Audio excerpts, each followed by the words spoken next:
everyone to our Cabinet meeting today. This, of course, is a single item Cabinet meeting, and this has been added as an additional meeting to discuss the item on the Cabinet agenda. This is the devolution and local government reform paper. I'd like to just go through a few things just for clarity and so members are aware. And I think you all know that the dispensation subcommittee did meet yesterday, the 26th of August. That is right, isn't it? Yes, 27th today. And you will have had a report from the minutes of the dispensation subcommittee, which has looked at the issue of twin hatters on the item that we're discussing today. So I think you have got certainly one more. Andrew Day's in. Andrew Day's joined us. I don't think yet we've got our other one. Anyway, so the dispensation subcommittee has met. You have got the minutes of that meeting before you. So I hope that clarifies the position on that. I would like to just also address one other item that we have got today. We have got 3 speakers who have asked to speak on this particular item today, and we've just looked at our own standing orders, and actually there is, because the councillors that we have speaking today, and just to confirm, we've got Councillor Andrew Day, Councillor Adam Farrell, we've got Councillor Julie Jackson, all put forward to speak. Because they are elected members, there is actually no requirement for them to speak in the public section. They aren't members of the public, they are councillors. But I have taken it upon myself to have discretion and to allow these councillors to speak. The reason this is in the standing orders in that way is that, of course, they do have their own platform on which to speak, and so it isn't quite the same as a member of the public having the chance to speak before us. So just for that reason, I have decided that I think there is a particular interest in this, so I have suggested that I'm taking my discretion, and I hope that people are comfortable with that, and I will allow 3 minutes each to those members, and I will give you, as I usually do, a 30-second warning, and I will ask you if you will wind up on 3 minutes. Is that clear? I'm taking silence as clear. So firstly, if I can just confirm, Paul, who have we got of our 3 requested? Oh, we've got Adam Farrell as well. Welcome all of you then. Chair, we've got all the speakers, but obviously there are apologies and declarations to cover first. Indeed, yes. I was just slightly, in case you hadn't noticed, slightly dragging out the time to allow all our speakers to attend. So now I will move on. Thank you. Can I then ask if there are any apologies? I am not aware of any. Does anyone have any apologies? Chair, Councillor Dave Parsons, Deputy Leader of the Labour Group, has extended his apologies for this meeting. Thank you, Paul. We'll take those. And then that, I think, is all that we have at the moment. So I will now move to our public speakers, and can I first of all take Councillor Andrew Day, and I think you just have to unmute yourself. Are you there? Yes, I am, Chairman. Excellent. Please do proceed, and if, as I say, I can just give you a 3 minute, 3 minutes, and then if I give you a reminder about half a minute to go, that should help you, I hope. Super, thank you. Please carry on. Thank you, Chair and members of Cabinet, for the opportunity to raise matters of concern with you about the paper entitled Local Government Reform in Warwickshire, a Strategic Case for Change, that you're considering today. This paper raises some important questions that should be clarified so our residents understand what exactly is being decided upon today. I'd ask that please could we have clarification on whose report exactly is this? Is it PricewaterhouseCoopers or is it Warwickshire County Council's? It's interesting for us too, and my second question is around that the report states that we and the people of Warwickshire will not want to see our county divided up, but it's unclear as to what consultations with residents have in fact been undertaken to support this comment. In fact, on page 38, it lists that the stakeholders and partners, but there's no listing there of your district and borough councils. And the cost savings are spectacular, and I'd very much look forward to seeing the detail.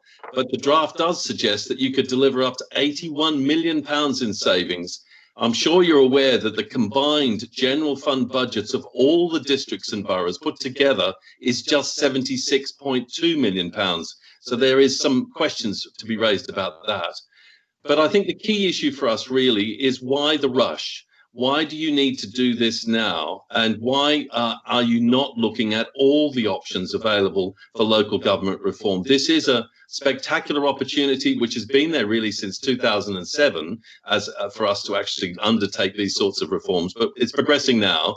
And we'd ask that if in fact there is an opportunity to delay making a decision so that we can, if you like, all get on the same bus together, that the districts, boroughs and county, as well as our friends in town and parish councils, could jointly submit a position to the Secretary of State, then surely that would be better for the work we want to do across the whole of the county.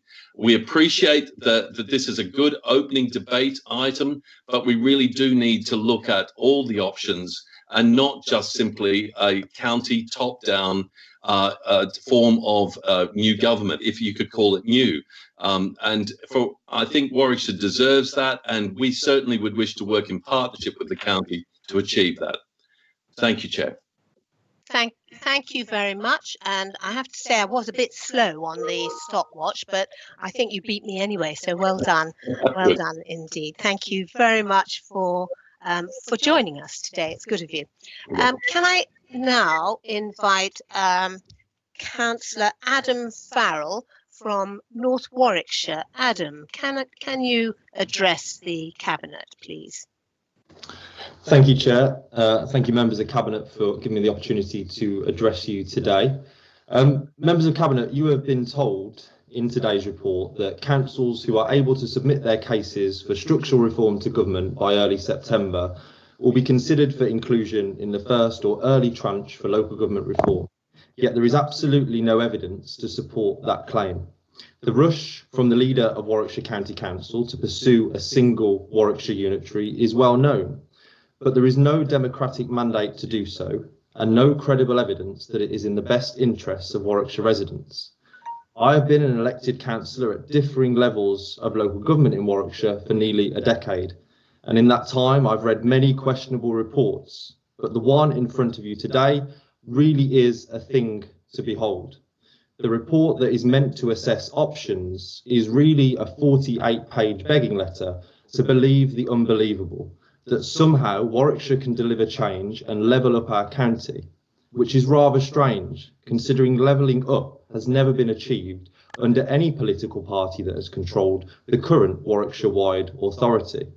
If you live in northern Warwickshire today, you are still more likely to be born into poverty, still more likely to leave school with lower qualifications, still more likely to live in poverty as an adult, and still more likely to die younger. Are we being asked to believe that having control of dog waste collection, leisure centres and refuse will help deliver the ambition of the County Council to level up Warwickshire? On almost every single measurable outcome, Warwickshire County Council has been unable to level up in the past. And where small progress has been made, and those are highlighted in the report, it is often in partnership with district councils that those achievements are made, not through the prism of a single remote county council on its own. The biggest added value that districts bring to the table is their local knowledge, their agility, and their ability to get things done quickly. The current system is imperfect. There is certainly a case to make for local government reorganisation, and there is almost certainly a strong argument for unitary authorities. But as of yet, there has been no case made for a single Warwickshire unitary, and ploughing ahead now, when there is no reason to do so, is reckless. There has been no discussion with the full council in Warwickshire, let alone with over 500,000 people that live here. And one has to ask why the county council leadership did not seek to begin this conversation with partners, including the district councils, to gain some consensus on the vision for the future of local government in Warwickshire.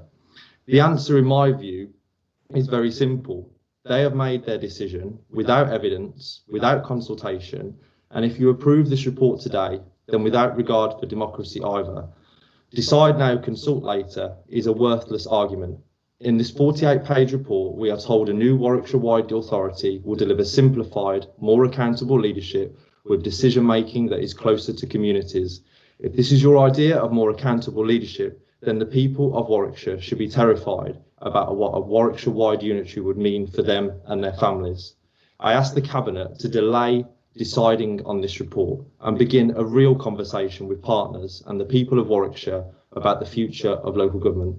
Thank you, Chair. Thank you very much, Councillor Farrell. I have to say, I'm not good with this stopwatch. It beats me every time. So, hopefully I will try to get it right. Oh gosh, if I can get back to the beginning. I think, Paul, can I ask you please to take over the stopwatch? I'm struggling with my stopwatch here. So I am not in charge of the stopwatch, and I'm very delighted to ask Julie Jackson, leader of Nuneaton and Bedworth, to join us to make her submission, please. Thank you, Councillor Seckham. I have several questions and observations regarding the report before you. First, and perhaps most importantly, why the rush? We haven't even seen the white paper yet, and we are in the midst of a global pandemic.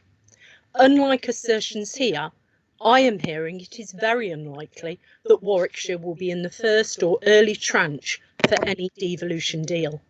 I cannot see a clear rationale presented as to what the big treasure is supposedly to be by rushing into something without asking the good people of Warwickshire what they think, without consulting districts and boroughs or other important partners.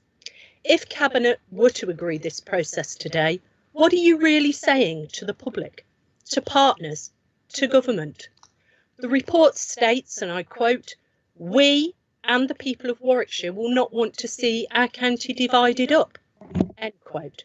Frankly, I have to ask how you know this. The reality is, without consultation, you simply don't. Nuneaton and Bedworth welcomes levelling up. I've lived in our borough since I was 5, and for most of that time, Conservatives have been in control of education and highways. What levelling up has occurred? Gaps in educational achievement continue. No real narrowing of the gaps here. We get less highway repairs money, as your formula looks at how many miles of roads are in an area without an appropriate consideration of utilisation of those roads. Levelling up needs a clear plan. It is not done in isolation of valued partners. Warwickshire has not succeeded in levelling up to date, and without a clear roadmap, I and others will query the genuine commitment to it. I urge Cabinet, even at this late stage, to vote against this rushed report. Give yourself time to do the right thing. Listen to valued partners, and most importantly, do not make assumptions about what the residents of Warwickshire think, but take the time to ask and to value them. You simply do not need to rush into something without a clear goal, without clear evidence, and without any consultation. Thank you. Thank you very much, Councillor. That is the sum of our 3 speakers today. And just to clarify the situation, you are welcome to stay in the meeting in this format rather than going in through the public format, more than welcome to stay if that's okay. This does, of course, become a closed meeting from here on in. So thank you for your contribution to date, which is helpful. So if I can turn then to the Cabinet and to the paper that we have before us. This is the devolution paper and local government reform. And if I can start by opening up by taking a little bit of history into consideration. So why have we got this paper before us today? So I think we need to go back a little bit further to December of last year, which many of you will remember, the general election and the manifesto of the Conservative government did say that they would be introducing a devolution white paper, and that is where we are at. So the date of the 24th of June is the next one I want to remind you about. It was on the 24th of June, a couple of months ago almost exactly, when Stratford District Council and Warwick District Council started this conversation by putting forward a press release which said that they were exploring the ways they could work together, the best way, and quote, the best way for local government to evolve for the benefit of residents ahead of the government white paper in relation to devolution. And that, of course, then triggered the situation which I did speak to all of the leaders of council. I didn't speak to them, I wrote to them and suggested that we should engage in a piece of work that would look at the way forward, because whatever two councils do and take forward and make changes on the local government delivery system will affect 6 councils. It's clear that if Stratford and Warwick District Council, in their ambition for change, would take away the services of the county council that we currently operate, that would make a change. And I'm not sure that at that point they either had conversations with any of the other district councils as well.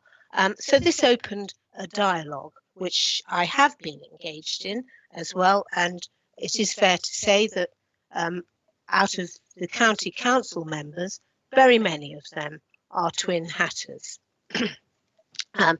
We then took forward a commission of a piece of work. This is the PwC report that you see before you today. So this has to look at starting a conversation about what is the optimum solution for local government in Warwickshire. I know that the councillors who have addressed us already have said, what is the rush? I do ask that actually this was determined by the start date of the 24th of June. So 2 months have already passed that the district councils have themselves taken this forward and are in fact themselves also commissioning a piece of work which will be in, as I understand, ready in the end of September and will then be public. I've had a very clear understanding from the department, MHCLG, that the process that starts is about how we open the conversation, which is exactly what we are asking councillors today, Cabinet, to look at, just starting a process. The Minister has made it absolutely clear, as has the senior civil servant in MHCLG who's dealing with this, that the submission from one council in no way has any impact on reducing any further submissions that will be coming forward. What it does do, in fact, is start the conversation, open the door, and the Minister himself will then invite all councils within Warwickshire to come forward with propositions to be treated equally, fairly, and to be evaluated themselves. There is every opportunity to start to shape the future together. And that is what my ambition would be. And I hope too that Cabinet will see that as an ambition that we should take forward. We are a moment in time, and what we want is a solution that will work for all the councillors who come forward in the future and the councillors of all councils who help to shape and determine the future of either one or two or any other solution for Warwickshire. Why has this come forward? I think it is absolutely fair to say not only have we got a government at the moment who went to the country with a manifesto which pledged this white paper, we also have none of us foreseen COVID and the impact that that would have had on us. It has been a hugely challenging time. I think what we can say is we have seen the very best of all councils working together for their residents at this time, and I congratulate every council on what they have done, and officers in particular on the work that they have done and the commitment they have made to residents. We've seen the best, but we have also shown the challenges, the frustrations of the current system that put blockages in place, that this is an opportunity to start to address. I am absolutely sure that what we need to do in the start of this conversation is work together for the future and try to shape together what is the best solution for our residents and for our areas. If indeed the answer is a single county unitary, then it is absolutely imperative that we do a very strong double devolution and ensure that what we do see is areas that have the ability to shape and believe and be proud of their own place and their own community and their own particular histories, because that's what Warwickshire does, and that's what we're incredibly proud to be part of. So I think there is real opportunity in this to change the shape of the council or councils of the future, to devolve government down on and beyond, but also to make the best use of that very careful money that we collect off our residents and make sure that we spend it, every penny, as wisely and effectively as we can, because I believe we can do it better. We have actually got evidence through this paper that it can be done better, and I believe that we owe it to our residents and our taxpayers and our businesses to actually look at that and see if there is a better, more efficient and more collective way of doing it that will build communities that are stronger themselves. So I'm going to hold at that point. I'm going to thank you all for being very good and putting your hands up and doing what you should do. Anyone further, please do come forward. I am going to ask, first of all, Jeff Clark, I know you wanted to, and Keith Condacor, you've both indicated to me. So I'm going Jeff Clark, Keith Condacor, Helen Adkins, Jeff Morgan. And we'll just take those, if I may, and then I'll try and keep up with it. Okay, thank you all. Jeff. Thank you, Leader. I appreciate the members from the districts and boroughs coming along today to give us some insight as to their thoughts along this process. You're quite right. It is a process that we're going to have to work through. I think it's been recognised that government has to change, local government particularly has to change, and how we do that is where we're at now, and we're having these discussions, and I think it's right that we have these discussions, most definitely. There is an overriding need to ensure that local democracy is maintained, and I'm sure that whatever the outcome of all of this discussion, whoever kicks it off, whoever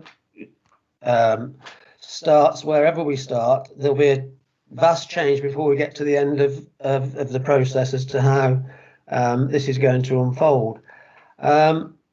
whether it should be one unitary, two, or stay the same, enhanced or whatever, it's a discussion that's got to be had now. And I think whilst it's not an ideal time to be looking at this type of thing, it's also a good time to be looking at it insofar as we have to change, we have to make decisive decisions, we have to take a lead and ensure that what we are doing is going to deliver for Warwickshire as a whole. And I totally get the concerns around the inequalities. I've lived in Nuneaton all my life, so I totally get that concern, and I've experienced it in many parts of my life and what I've been doing.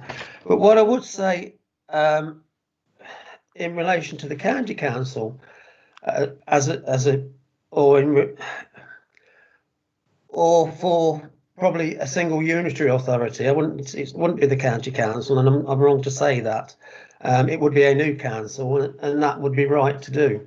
But it would be a unitary authority, which I think would significantly improve the ability to shape and support our growth across the county, and also from my own perspective as a portfolio holder for transport and planning, to deliver a single authority would help deliver a transport and planning wider infrastructure provision, enabling an integrated connectivity approach, both with developers and in enabling the delivery of services in any given area, wherever that may be. What I also would say is, if there were to be one authority, and at this stage it is, if there were to be one authority or two authorities, one I think would help to enable to deliver a single spatial plan across the whole of the area. That is something we've never had for our area in Warwickshire, and it's something that we would desperately benefit from having. And it would also enable developers to work with one organisation. They wouldn't have to keep going between different organisations and bodies to be able to deliver services. There would be one coherent approach, and the developers and the council would deliver on whatever's decided for and wherever the development should take place. That would see a much simplified system, I believe, and a simplified system would also enable a more coherent and coordinated approach to negotiations with developers, because a lot of the time we have different negotiations between districts and boroughs and the counties, highways, transport, education, whatever. There are a number of aspects that come into it, and we need to try and get those areas brought together. In a more local issue, and getting down to local perspective of how one authority may work, we see districts and boroughs operating off-street parking, whilst the county operate an on-street parking system. The residents don't know the difference between the two. Unfortunately, they think a council is delivering a service, and one council could and should be delivering that service. There's no need to have those separations within the system.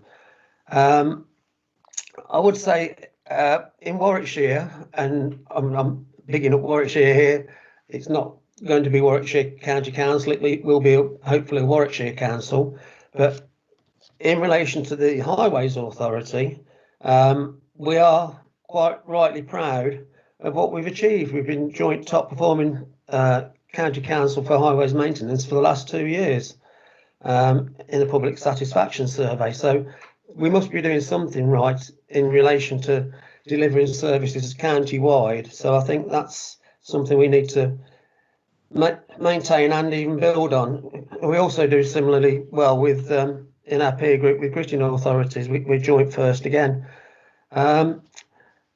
Concern I would have if we were looking to go to two authorities, or if we just, if it's decided that we want two authorities, I think there is an opportunity to ensure that with economies of scale, highways issues, as I mentioned before, if you had to have 2 highways issues, 2 highways contracts, the overheads alone would see a reduction in delivery of service for maintaining the highways. So, you know, the maintenance of scale gives you an opportunity there to ensure that you deliver more and better as we go forward. Finally, residents, yeah, we must make sure whatever we do, whether it be a single, joint, double devolution, I think one of my colleagues may pick up on that. There must be some, or there will be, I'm sure, some local accountability that must be maintained, that must be given priority, and the services must be delivered as effectively as we're able to do. As I say, the customers doesn't differentiate between county and borough, parish or whatever. They just see a council and want a response, and want an effective response in relation to the problems that they bring to you. So I, at this point, understand the concerns, but the discussion does need to start somewhere, and I think probably now is the right place to be starting this discussion. And I look forward to hearing the rest of the debate, Chair. Thank you. Thank you very much, Jeff. That's great. I've got quite a lot of hands, and I'm just going to run through them. I've got next. I've got Helen Adkins. Well, I've lost my list now. Helen Adkins. Sorry, Keith Condacore first. Helen Adkins, Jeff Morgan. I've then got Jonathan Chilvers, Mark Cargill, Jerry Roodhouse. So I will take it in that order. And may I just also remind everyone that this is an important meeting, but this isn't the important meeting. The important meeting is full council on the 22nd of September, where it really is a decision to go forward or not go forward, or to decide, you know, actually we don't want anything. That of course isn't entirely in our hands. As I've already said, Stratford and Warwick have made a decision to make changes already, so there will be change. And what we need to do is establish, you know, how that looks and be part of trying to shape the future. So, and I've just had Colin Hayfield add to that. So, Keith first, Helen next, Jeff Morgan after. Thank you very much, Chair. I should start by declaring I'm a Borough Council on the Neaton and Bedford Borough Council. Sorry, may I just say I made a very bad mistake of not asking for declarations of interest. After your helpful reminder, Keith, can I ask if anyone else will put forward their declarations of interest, please? Keith, back to you, and then Helen. So I'm the Borough Councillor as well as the County Councillor, so I need to declare that. Thank you. That's fine. Keith, did you want to say anything else? Oh, shall I do my speech now, yeah? Yes, please do, please. Yeah, I've asked the Borough Council 5 questions as part of this process because we're doing a debate, and I thought it was useful to repeat the questions here because it frames the areas that haven't really come out in the report presented today. The first one's obviously local planning, the boroughs being the planning authority, and I'm really keen to know what will happen in terms of reforming the local targets, making proper sustainable development, and ensuring we get a better deal from development. Councillor Clark talks about making it easier for developers, the process, but we actually need it better for the residents. The second area was what was going to happen on climate change. The different models have different benefits and disbenefits, but we urgently need action on climate change, and neither of the 3 models gives certainty that we'll get swift and decisive action. The third area was about public transport and air pollution. I'm passionate on these 2 subjects, and obviously it's an area we've been let down very badly with the fragmentation of local government. Air quality is one of these things that's split between the boroughs measuring it and the county being public health. So that was an area I'm really keen on sorting out. Then there's the housing. Housing's totally missing in this development, proposal document, and our housing stock is really important in the Neaton and Bedworth. I really want to know what's going to happen to the control, the financing and the upgrading of our council housing. And finally, what's going to happen to democracy? It's really important that the public has a wider involvement going forward in decisions, that we retain our civic functions, the mayors and all that stuff is really important. And obviously we need to work out how we fit that in. And the whole core of democracy, we really need proportional representation to make it easier for more people to get involved in whatever these new organisations are. But even where that isn't possible, we need to make sure how structures are involved doesn't actually mean we get a giant monolith with one party taking most of the seats and a lot of inactive councillors. I want democracy to be vibrant and alive.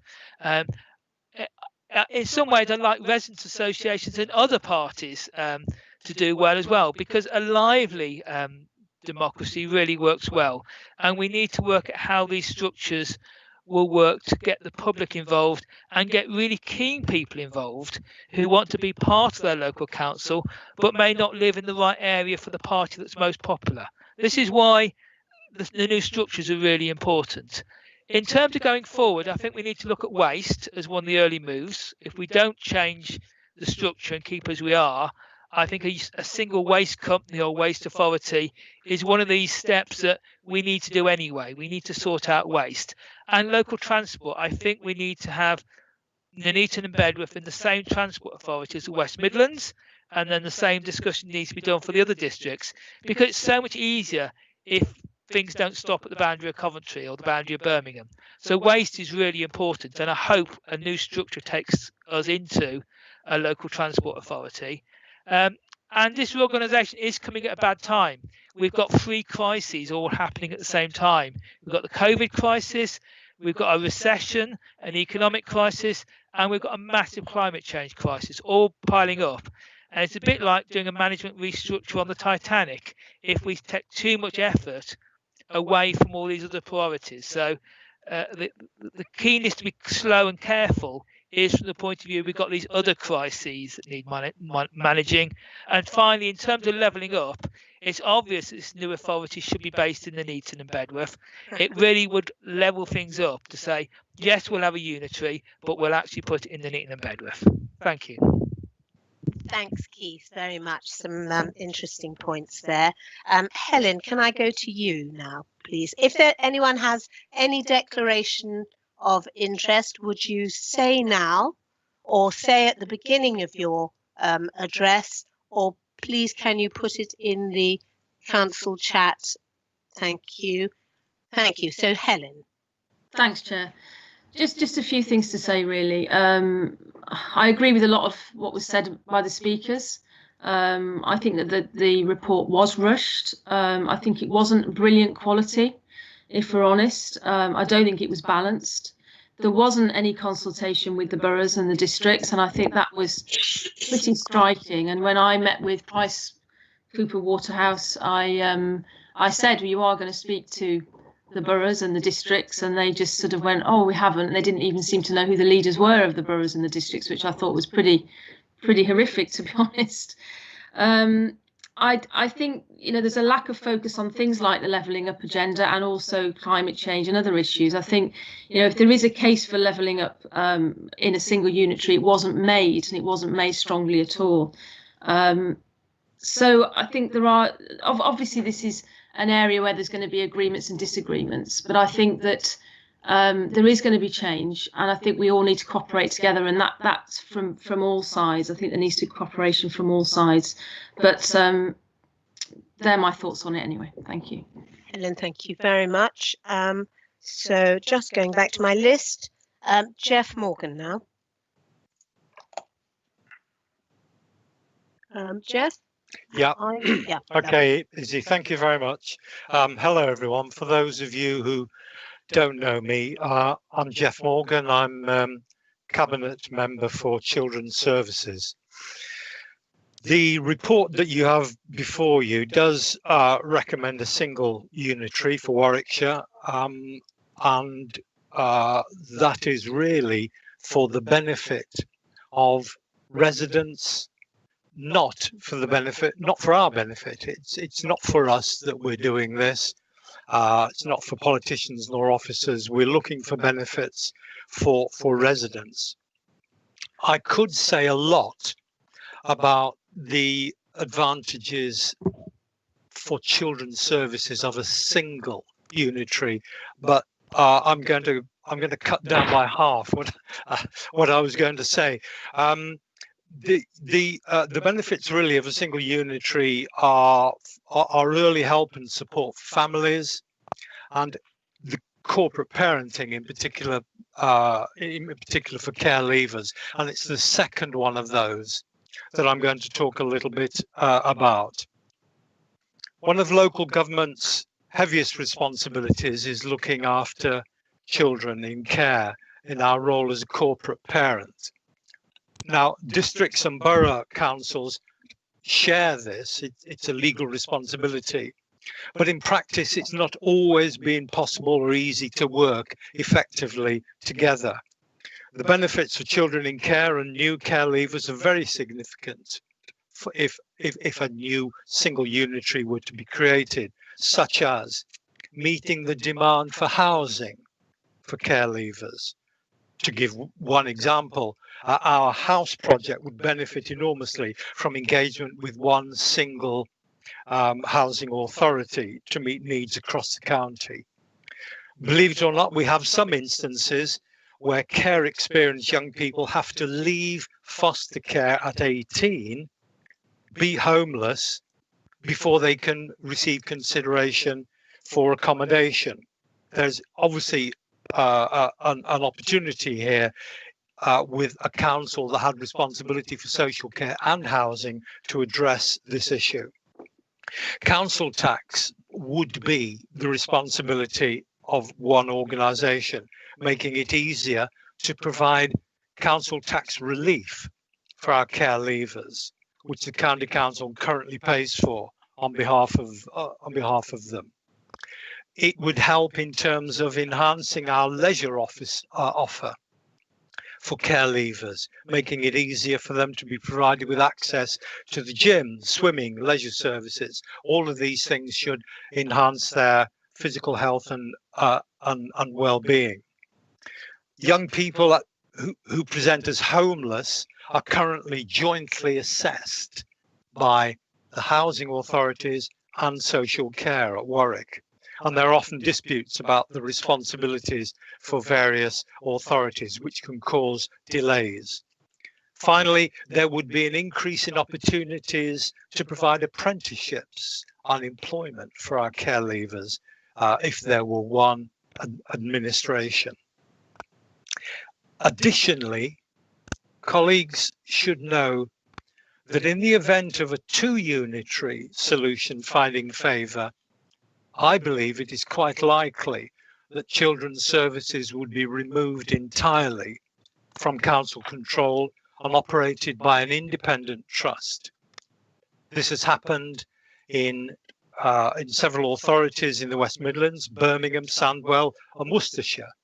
And also it's happened in the two small unitary authorities making up Northamptonshire. Here, the trust operates across the whole county so to maintain children's social care as a seamless service.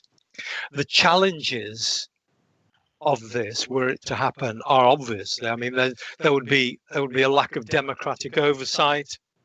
There would be a lack of budgetary control, and also we'd see the separation of education and adult social care from children's social care, and I think that would be a serious problem. Finally, if you'll permit me, I'd just like to step outside my my portfolio area and just talk a little about democracy, which Keith, I'm glad to say, raised, and it is an important point. My division is within Nuneaton and Bedworth. It's the only district or borough council in Warwickshire where there are no parishes.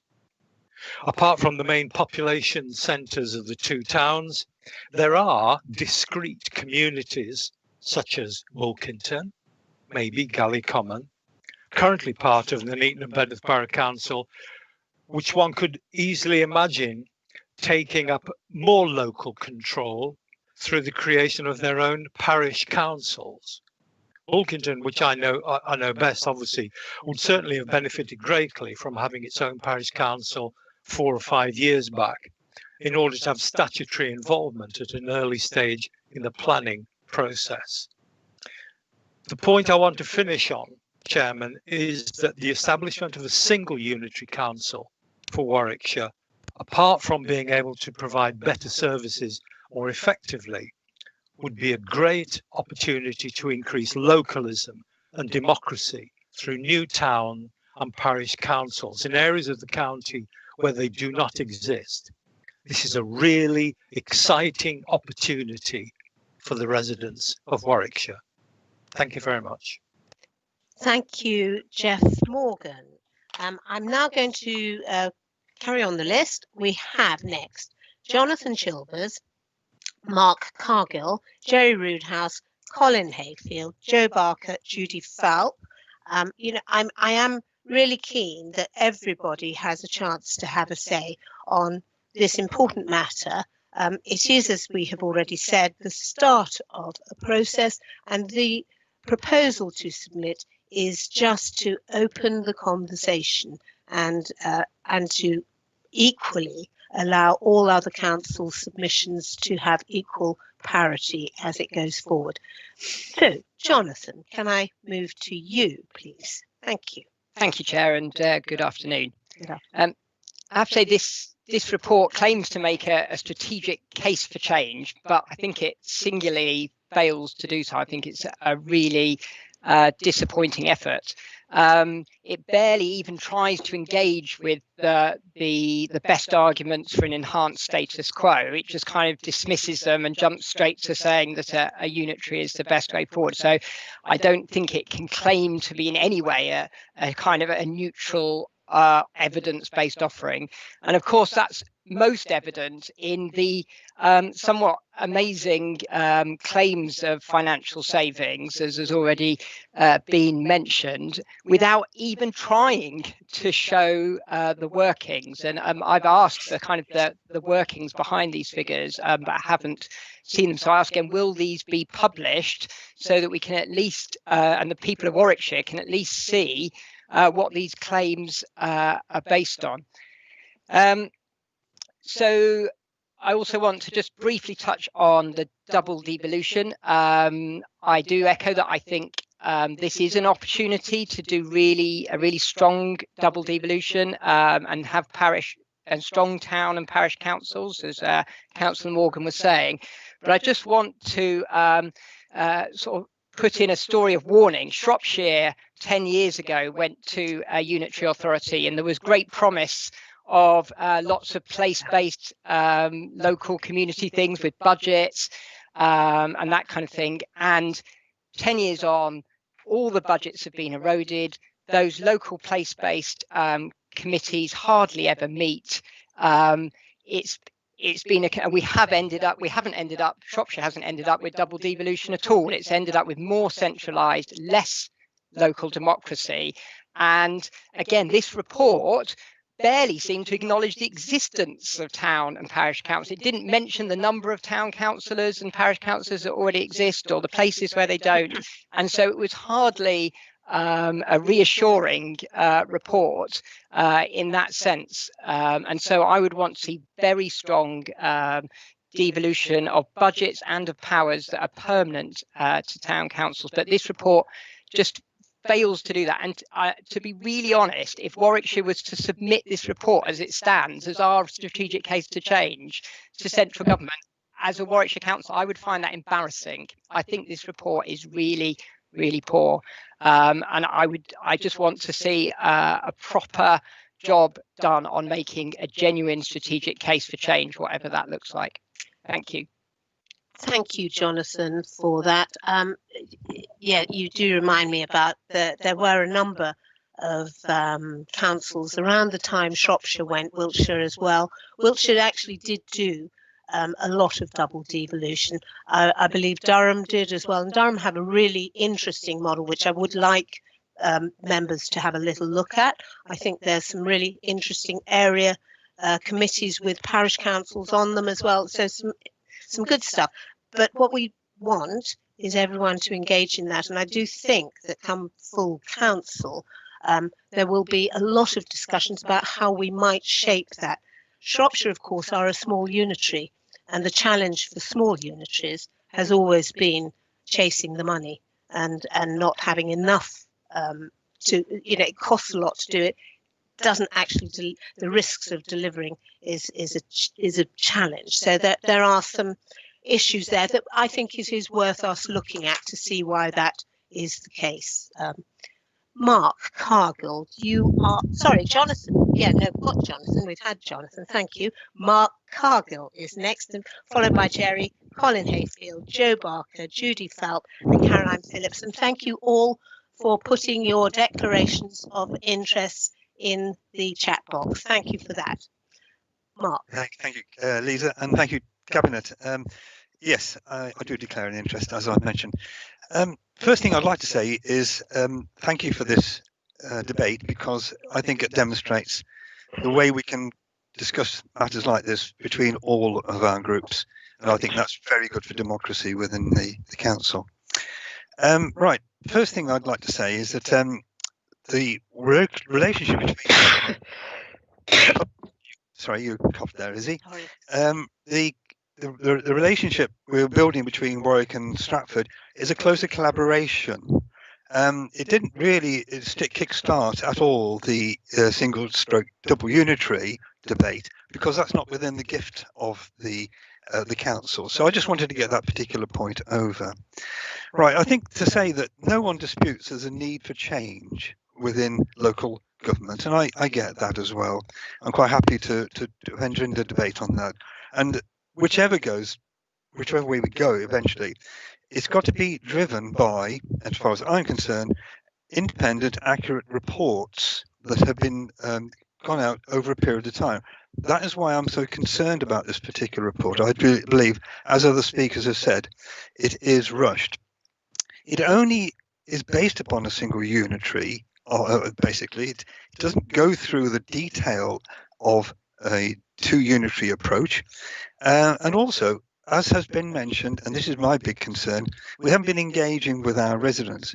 You're obviously aware that the boroughs and district councils have engaged with another authority, another agency, Deloitte, I think it is, and they're looking at engaging with residents to get their views on this. So I think that's the point that I want to get over on that particular one. This is premature. Now, I've gone to all of my 8 parishes. Jeff only has none. I have 8. And I've gone to all of them when we were discussing the closer collaboration with Warwick. And I discussed all options, and that included single, dual unitaries and the closer collaboration working. Not one single resident said they would like a single unitary. In fact, everyone that I talked to was unhappy with that approach. Now, based upon that small straw poll, I have to say that I've got real concerns about a single unitary, whilst picking up the points that Jeff did make.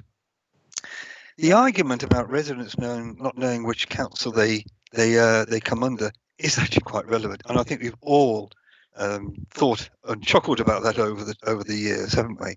However, it's not so much which council they work for; it's their councillor. How is the benefit of having a councillor local to the people that can actually work with whichever agency, whichever council it is? So it's not so much having a single unitary, for example. It is all about our boots on the ground and how they engage with their local communities. Okay, the other points I'd just like to pick up on, there will be benefits and disbenefits in any model that is taken forward. And it is all about not just simply a business case, which is one of the things which I always keep banging on about. Give me a business case and we can take something forward. It's all about the other benefits that are brought forward with any particular discussion. In this particular case, the unitaries have got advantages, single unitaries have advantages, but those, as has been mentioned, can actually be negated over time. And that's something else I'm concerned about. So in other words, we go down this particular route, And the upshot is that in 5 years' time, none of those benefits have been seen or they've been dissipated. So those are the concerns that I've got. I will say I do believe this paper is premature. I would like to see all the other reports come in from the districts and boroughs, and then put them all together for people to look at. Thank you very much indeed, Leader.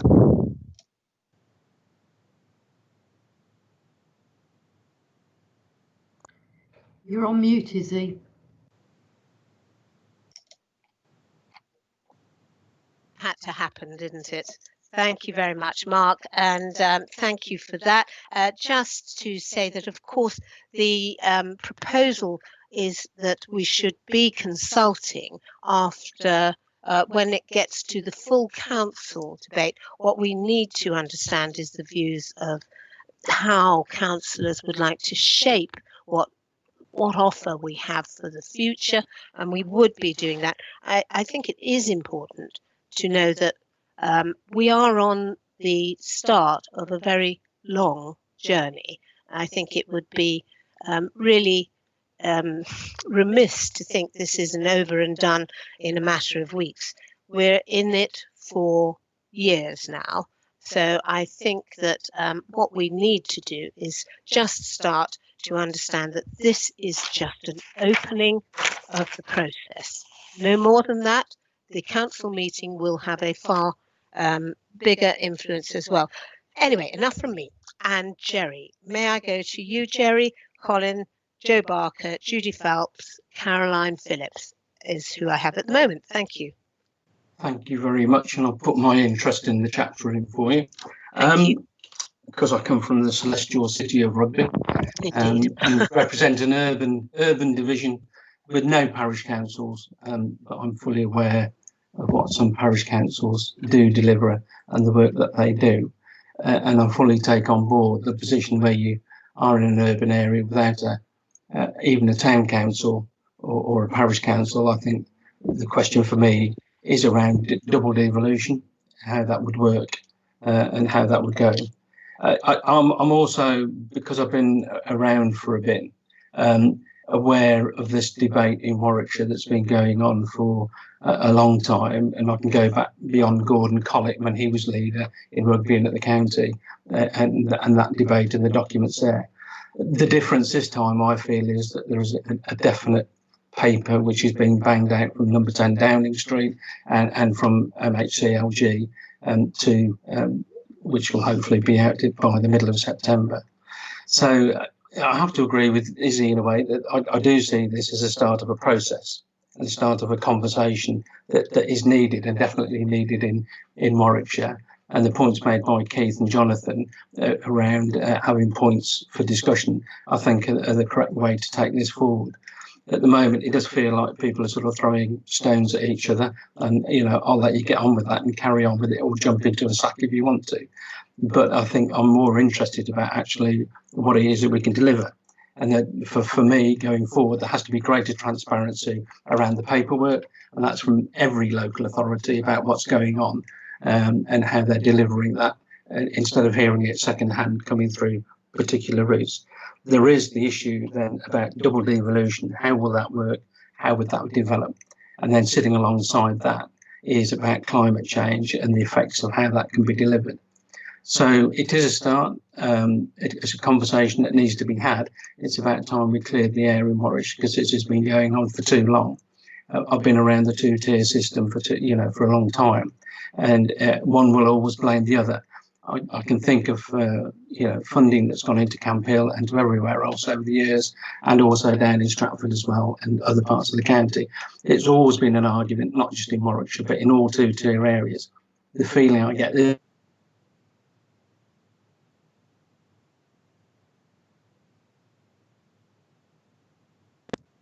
Tim? Izzy, we can try to bring Jerry back in. I think we should. I think he must have, his system must have just cut out at that point. Cherry. Yeah, I don't know what happened then. It said I was removed from the meeting. Oh. so I didn't know what I'd done really. Perhaps I mentioned the wrong word. Perhaps I mentioned Stratford or something. I don't know. I'd say Mark Cargill that. But yeah, I mean, the point is, I think I do see this as the start of a conversation. There is going to be a point where everybody's going to have to get around the table, I think, and discuss this. When that'll be, I don't know. But we've got from the county perspective, from now till full council. And I think I've got a lot of questions which need to be asked and answered, the same as Keith and Jonathan and others. Yeah, I suspect that this paper may get just passed at Cabinet today and start its journey towards full council. But yeah, we all do need to get on board in one shape or another and start having this discussion. Thank you. Jerry, thanks. And I don't know what happened, but I was taken away from the meeting. Yeah. So, oh well. I have to say, I think it is a shame that we are having to meet this way. But you know, there we are. It is. It's a result of COVID, as so many things are a result of COVID. Not least the financial challenge that all councils have had to face as a result of this, which is, I think, one of the main features around why Stratford and Warwick have made their statement 2 months back. And you know, I think it is fair to say that some of our Warwickshire authorities have come through in a better financial position than others, but all have had an impact, and the recovery is going to be long and challenging. So if I can move now to Colin Hayfield, then I have Joe Barker, Judy Felt, thank you, and Caroline Phillips. There you are. Yeah, Joe. Sorry, Colin first. Thank you, Leader. First of all, interests. I need to declare an interest as not only the County Council, but as a North Warwickshire Borough Councillor and as a Coleshill Town Councillor. So if I can do that to sort of get that cleared first. There's 3 or 4 points I want to sort of talk about. And the first one, unashamedly, is me as an elected representative of my area of residence in North Warwickshire. I'm someone who was born and bred in North Warwickshire. I have a passion for the communities there. I'm part of those communities there. And through all this, I'm wanting whatever is going to be the best solution for my local residents there. But also, having said that, my roots are also in Warwickshire. And I've always felt myself part of the historic county of Warwickshire. That's always been very important to me, and I suspect to a number of other people. My initial stance on this was always a supporter of the status quo. I thought, well, you know, if it ain't broke, don't try and fix it. But increasingly, that's looking unsustainable. The initial moves by Stratford and by Warwick have set a hare running that really we can't stop now. We are faced with change in Warwickshire. And for me, it's now a question of what that change is going to look like. The district councils are increasingly struggling financially. And in a number of cases, we see services that are either stopped because of lack of money or are being charged for through lack of money. Unitary Authorities offers the opportunity to put back a lot of money into our communities and the services that we deliver to them. And I think that is an important consideration. I then want to talk a bit more, my third point really, about what appears at the moment to be the options, looking either at a single Warwickshire unitary or looking at a split Warwickshire unitary. And for me, we're looking at apples and pears there. I think they're likely to be very different beasts if they come to fruition. I think a unitary Warwickshire will have all the scale and breadth to be able to do everything that we're doing now at the different levels and hopefully do it better. My fear is that if we go to a split county unitaries and we have a north and a south, they will fall substantially below the government's optimum level for a unitary authority, and we are likely to see, as my colleague Jeff Morgan has alluded to, services that we currently do being put into trusts. because they need a county-wide approach to make them successful. And obviously not just social care, fire and rescue, I'm sure one of my colleagues will talk about that in a bit, but also education is likely to go from an elected representatives that we are now into perhaps an unelected trusts in the future. And I think that will be to the detriment of our residents to lose such services to the local authorities that we have at the moment. So just even on that basis, unless I see compelling arguments otherwise, I'm seeing that a unitary Warwickshire will enable us to maintain and develop the services we currently do, whereas a split Warwickshire unitaries with much smaller scales will effectively just be glorified district councils with a few additional responsibilities. Now, I'm sure that people will challenge that, but that's my understanding at the moment. And that leads me to the, if I can just come to the final part of what I want to say, is in terms of my portfolio in terms of education, because that would be one of the services that I would see at risk if we went to a smaller than county-wide, Warwickshire-wide unitary. And there are big challenges in education. There are the gaps, the attainment gaps, exacerbated by COVID, the gaps that are felt particularly in the north of the county, but also elsewhere in the south. There are children with special educational needs and the challenges they face and the solutions we try and put in place to support them, that we can do effectively now at a county-wide level.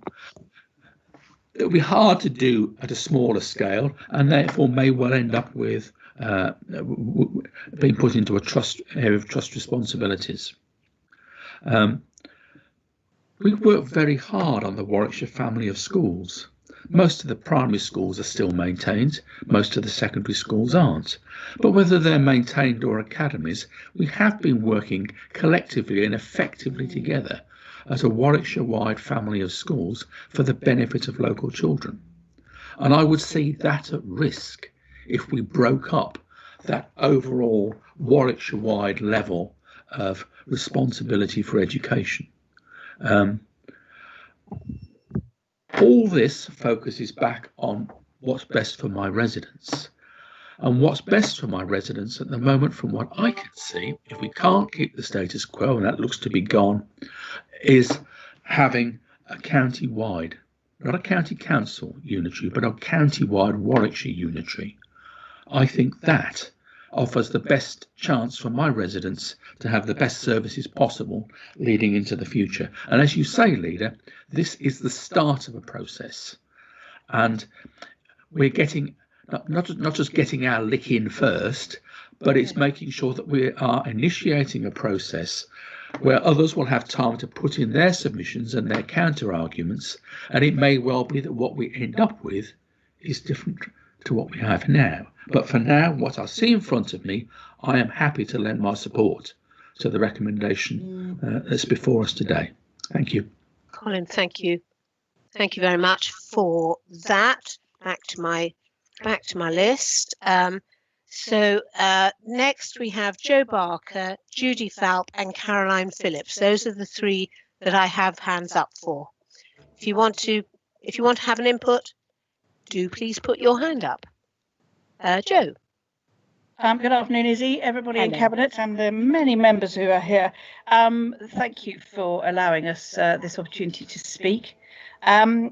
I have to declare two interests with what I'm about to say. One is as a Stratford District Councillor and Town Councillor as well, but the other is as the Chair of an Academy Trust, because I'm going to touch on education with what I say. First of all, I think the intention at Stratford particularly was any hares we might have started running were not unitary hares.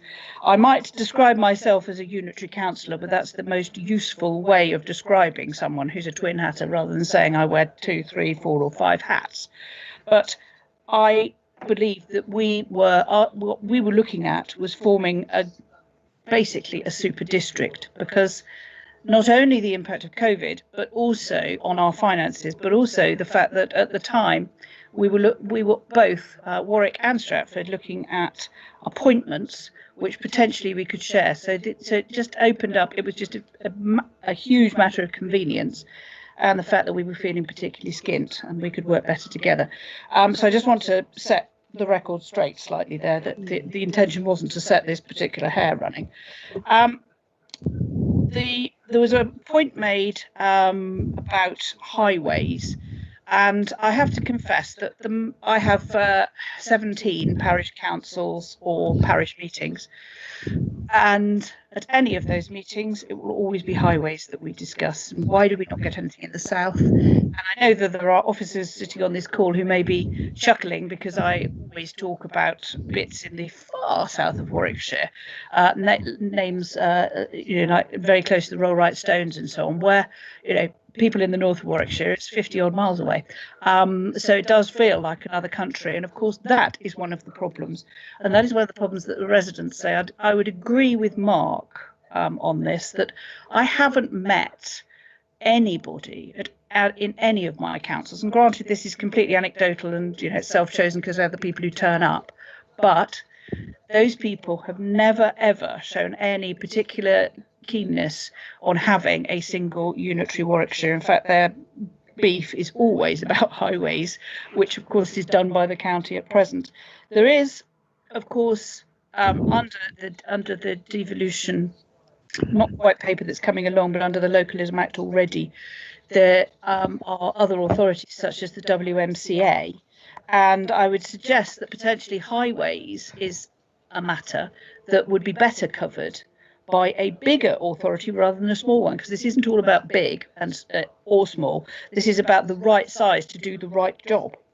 And I would also say that after highways, health and social care are things that could be done potentially by different size authorities. So to give the example of health at the moment, the CCGs are combining across the county, which seems contra potentially to what I'm saying, but actually if it works at that level, that's the way to make it work. And this is about flexibility and appropriateness at the right levels. And then finally, in terms of education, I've got to say the other beef that my residents have is about education. And as the chair of an academy trust, I can tell you that in the south of the county, we don't feel that we get a fair bite at the cherry, and I'd particularly mention that in terms of SEN. There are various people in cabinet and on this call who will know what I'm talking about, but there is a certain amount of rancour that's built up, I think, with residents on that one, that in the south of the county we are perceived not to have the same issues. So there's a lot going on. I've raised a lot of the issues that are obviously precious to me and have motivated me. I'm grateful, though, that there seems to be a massive feeling across the piece, no matter which party we're members of agreement that we can't go on as we are. We've got to change. And as a change junkie, I'm quite happy to go along with change. But I do want to see it to be the right change for our residents. Thank you. Thank you, Joe. Thank you very much. And yes, and being adjacent to you will know, and I know all about Longcompton, Brailes and places like that in the south of the county. But equally, we have places of similar nature in the north, up in Polesworth and places like that. Every village, every resident has a right and is an important part of the reasons why we make decisions, and that is the reason why we're here. It's really important. I don't want, never have encouraged, and know that there is no validity behind the statements that are made that all the money is spent in the north and all the money is spent in the south, and they are equal in the times that I hear them. There is no balance or imbalance in how it is spent. We support people as much as we can with the finances we can. And I have to say, if we were able to achieve certainly even some of the less stretched savings that are purported in the paper, actually we would be able to achieve a heck of a lot more for all of these far spread communities. Now I'm going to move to Judy Falp, Caroline Phillips, Heather. Judy. Thank you, Izzy. I'm not going to repeat a lot of what others have said. I think change is positive. I've always believed change is positive. I think we've been doing some fantastic partnership working during COVID, fantastic, in a very short space of time. What I am disappointed about is that we are not now putting in a bid with the districts and the county. I had hoped we could work together on this right from the start.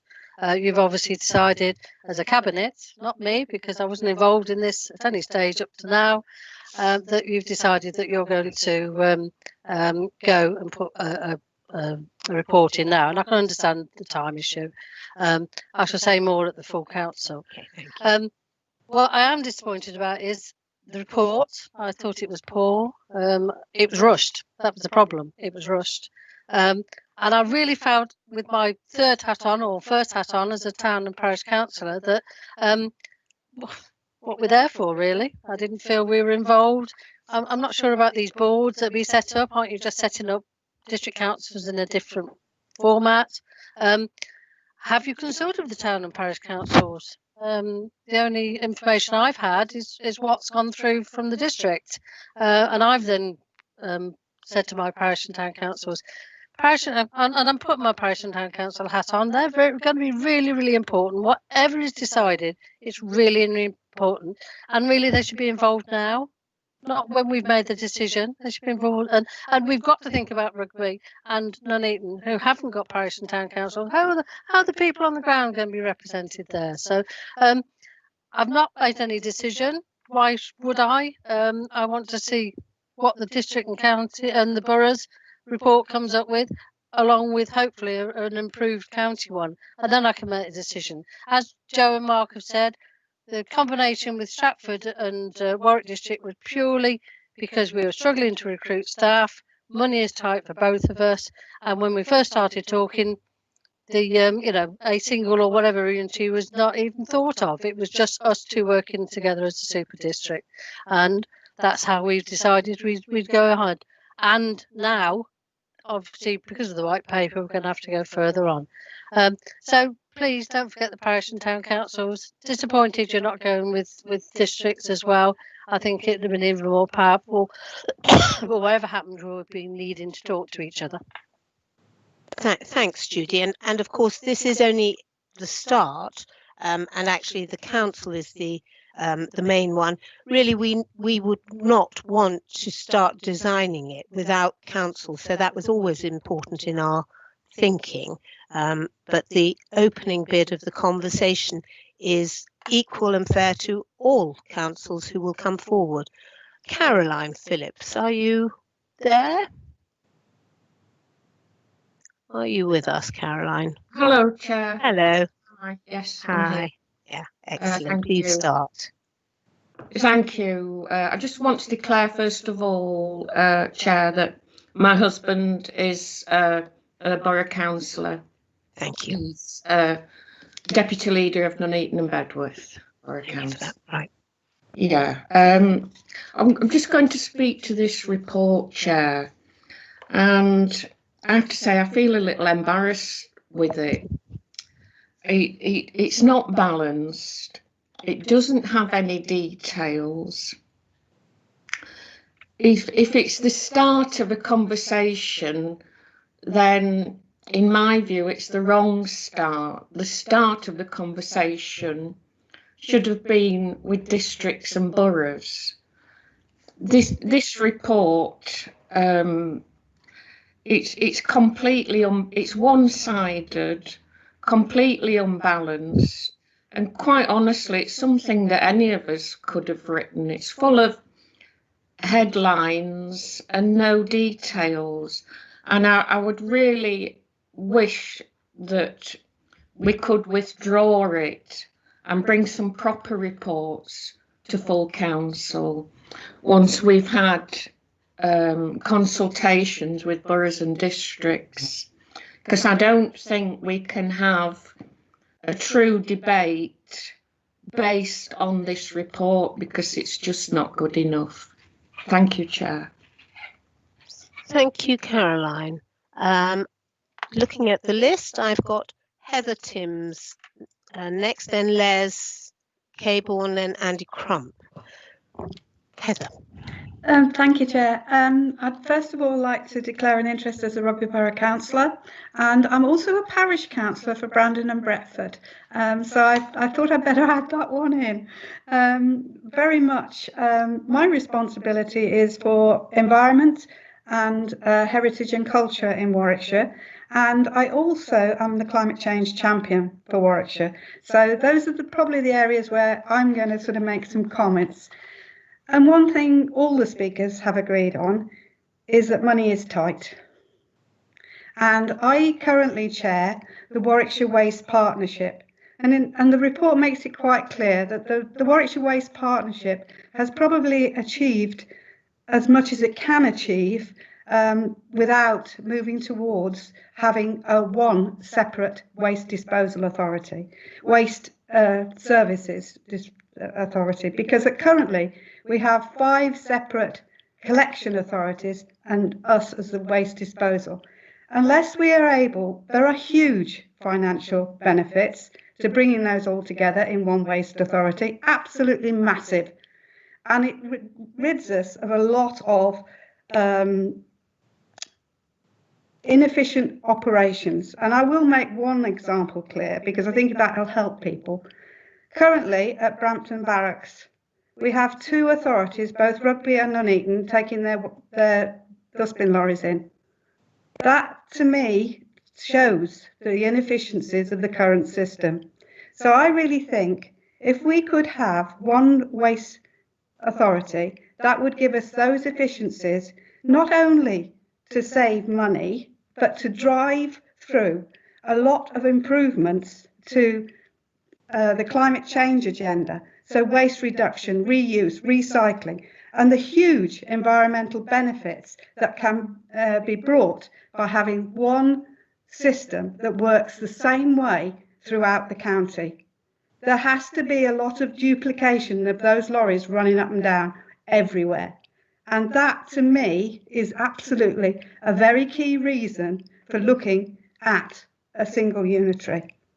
It'll also enable us to adapt a lot more quickly. There is a national waste resources and waste strategy on its way, talking about collecting food waste, talking about how we dispose of things, how we all work together. And I have to say the Warwickshire Waste Partnership has been particularly strong. So it's not that we haven't tried to move this agenda forward. It is a fact that we need a different structure to enable us to move it forward. So that's part of my reasoning around a single unitary. The other one is, if you had a single approach to climate change, how much faster could we move? I've currently had to put up all kinds of partnership arrangements because it affects all of us. It affects the roads, it affects the planning system, everything. If we had a single planning system that integrates climate change right at the front of everything that we did and in a consistent manner across the county, we would be able to align planning and transport infrastructure and really drive transformational change to a low carbon mobility and active travel plan. So, together with a more efficient waste service, you can see where I'm going. This really is about building back greener after COVID. It is, and it's very clear to me there are a lot of benefits to be gained. For our residents, they will have an improved service because we'll be able to spend the money on them, not on structures that we feel are convenient to us. That's very clear to me. The other area that I'm very proud of is heritage and culture. I think in Warwickshire, from George Eliot to William Shakespeare, we have a tremendous amount of heritage in Warwickshire, and the Warwickshire Bear. It's there as our insignature on everything we do.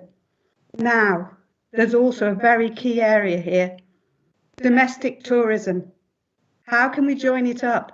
How can we make businesses in that sector thrive? And in a post-COVID recovery world, bringing that all together in a one single unitary has real opportunities for jobs, real opportunities for the businesses, real opportunities for our residents.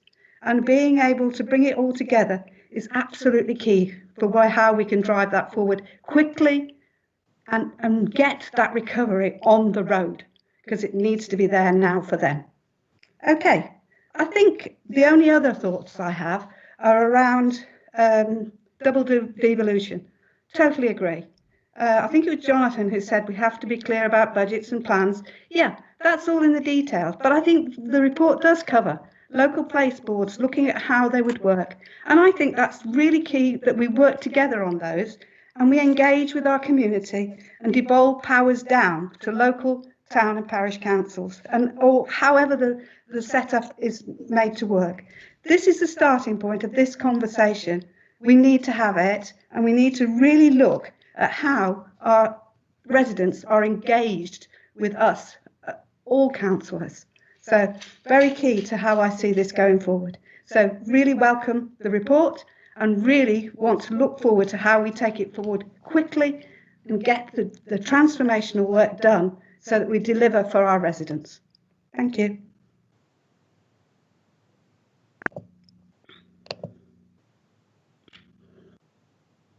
You're on mute, Izzy.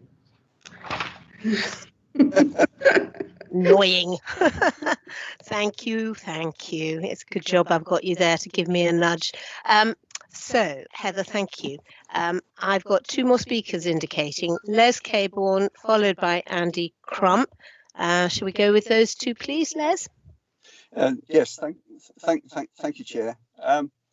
I think I do need to say that this is, to me anyway, not new or out of the blue, and it shouldn't be to the County Council members, certainly, because we had our unitary debate agreed some years ago, and the time wasn't right then, but that was passed down. And since we've had last year the integrated care system debate, which is about one county-wide health and social care system to deliver the best for us, that again was carried unanimously in order to do the best for the people of Warwickshire.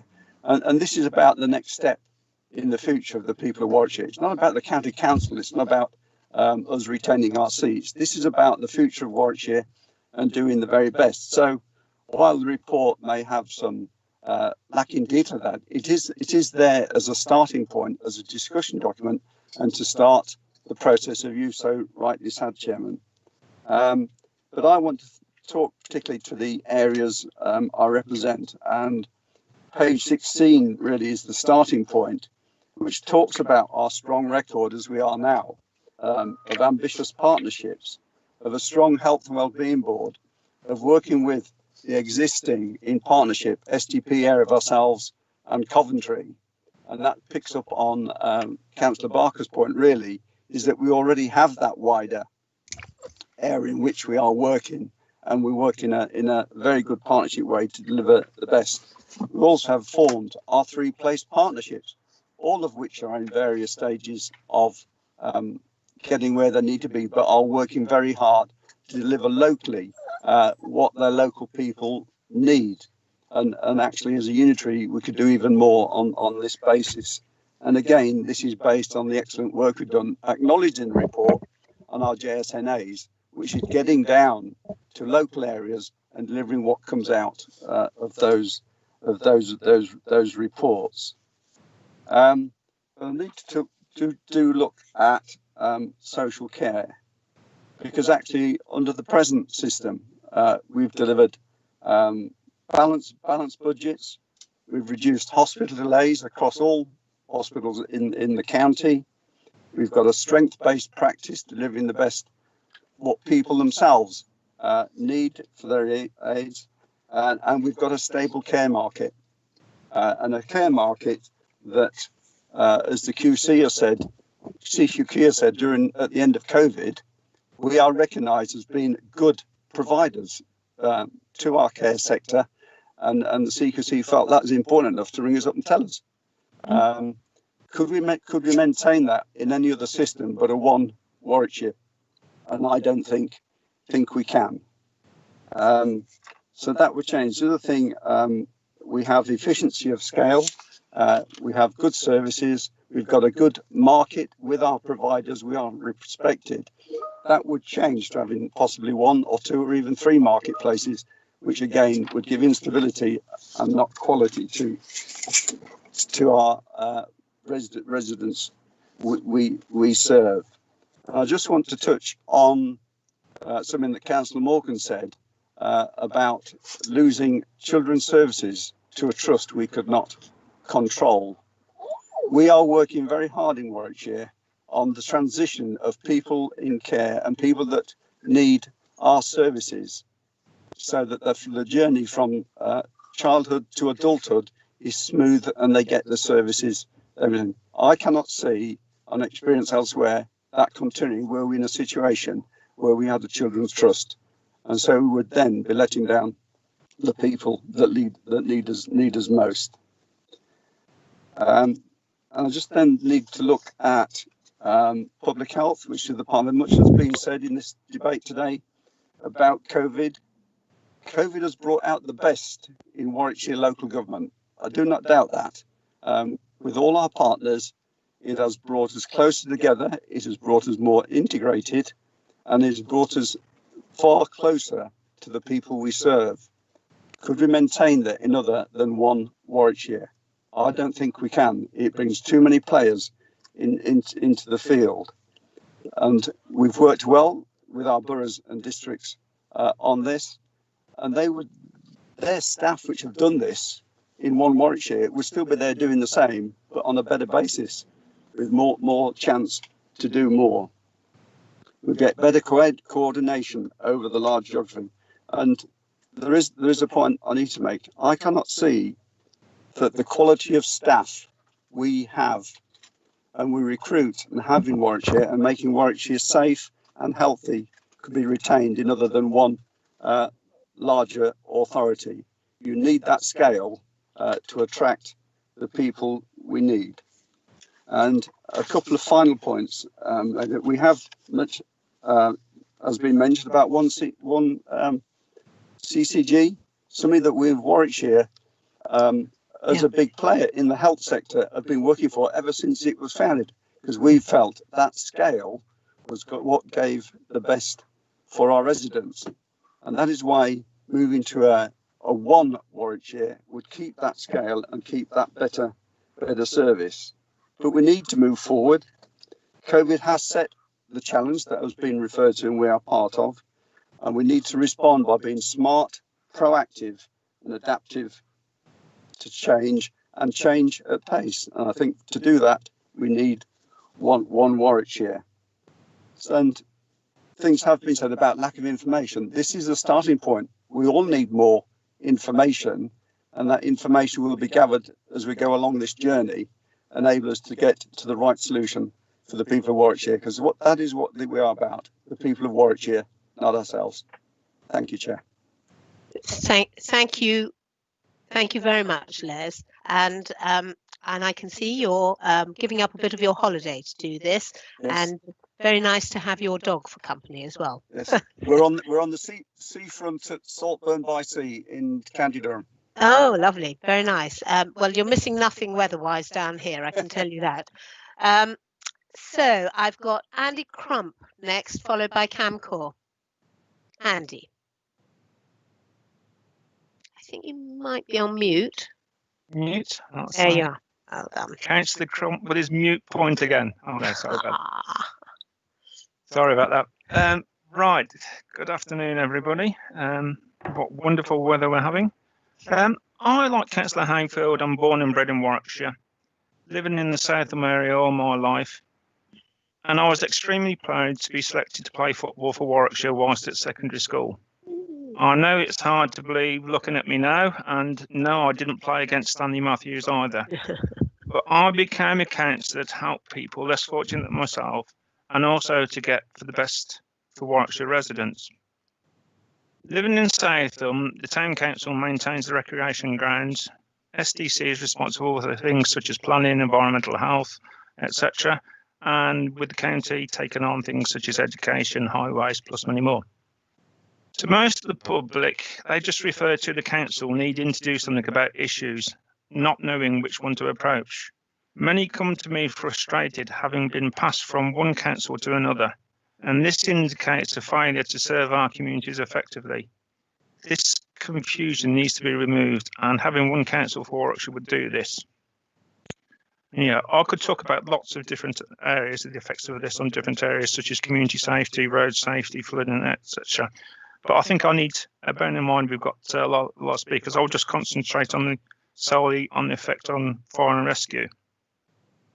Firstly, I'd just like to send my congratulations to Fire and Rescue for its excellent response to the COVID problems caused. They've been exemplary. And this has been acknowledged by the whole Warwickshire community.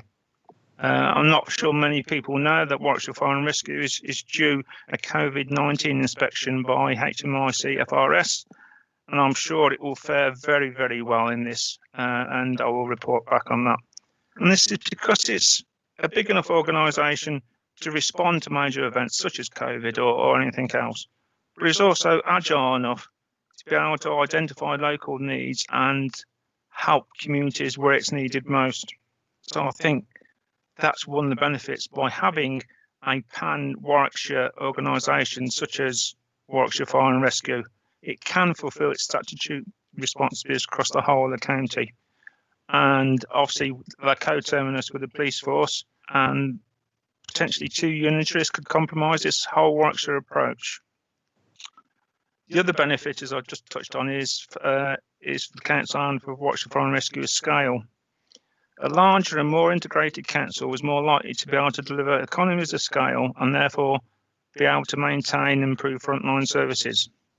Maintaining frontline services, in particular Warwickshire Fire and Rescue ones, is very important because we all know we've got a lot of change coming, particularly around the building of HS2 and all the effects it's going to have in all parts of the county. I live within 600 miles of the proposed track, so I'm not exactly a big fan of this, but I know it's already starting to cause problems on our highways and making it difficult for our fire and rescue to potentially get to different accidents and incidents. So we need to make sure we've got our resources protected for fire and rescue so it can respond. And in the past, I fought successfully to reverse some budget reductions to the fire and rescue budget, instigated out of necessity, to be fair, by the previous administration. So therefore, I need to make sure that we have enough resources to meet our future need. And by having one county-wide council, this is the way to do it. We also be able to be efficient, innovative, and innovation is essential for Warwickshire Fire and Rescue and its ability to serve the communities of Warwickshire. We work well collaboratively with districts and boroughs already, and again, it's felt that a 2 unitary model has the potential to cause division and otherwise in these relationships. So again, I'm concerned about potential effects to relationships with our partners, be it they local authorities or health or any other particular partners. Basically, we feel that Warwickshire Fire and Rescue would be best served by a 1 unitary model. It can have its economies of scale, it can bring in innovation, it can work with other partners as well. And I feel that if we did go down the 2 unitary route, the Warwickshire Fire and Rescue badge will either be diminished or devalued or potentially broken up and replaced by another model. At the moment, Warwickshire Fire and Rescue is a great brand, it's well respected and serves our communities really, really well. And again, I'm sure this will come out as part of the inspection. So from my point of view, it's Fire and Rescue will be served by a single unitary model. Thank you. Thank you, Andy. Thanks very much. Now, sorry, just slightly lost my thread here. I thought I saw Cam Core up. I'm sure she was there. Cam, did you want to join? Come in. I seem to have lost your hand. Oh, I wonder if she's vanished. Are you there, Cam, or not? Peter, you've certainly got your hand up, so we'll see if Cam's with us later. Okay, Peter. Thank you, Chair. A lot of people expect me to kind of talk totally financially, but you'll find that I won't, because if we made a decision totally on financial reasons, anybody who reads the financial reports will say that it's almost a done deal, and you would basically kind of say single unitary is the way forward. But it's a bigger question than that. So I must declare I'm a twin hatter. 5 years borough before I came onto the county. And after a few years of being on county council, I became a unitary man.